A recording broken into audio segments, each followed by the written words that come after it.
আজকাল ফেসবুকে ঢুকলেই দেখা যাচ্ছে যে সবাই নাকি রোদের তাপে ডিম ভাজি করছে, মাছ ভাজি করছে।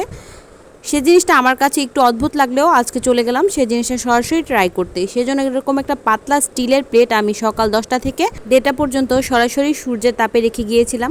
অনেকে ননস্টিকের প্যানেই ভাজি করছে, কিন্তু আমার মনে হয়েছিল ননস্টিকের প্যানটা হয়তো বা গরম হবে না, সেজন্য স্টিলের পাতলা প্লেটই রেখে গিয়েছিলাম যাতে করে খুব ভালো করে হিট হয়। এরপরে তেল দিয়ে আরও প্রায় ঘন্টাখানেকের মতো রেখে গিয়েছিলাম। এরপরে চলে এসেছি ডিম ভাজি করতে। তো দেখা যাক আজকে আমার ডিম ভাজিটা আসলে হচ্ছে কি না, আমি সূর্যের তাপে ডিম ভাজি করে খেতে পারছি কি না।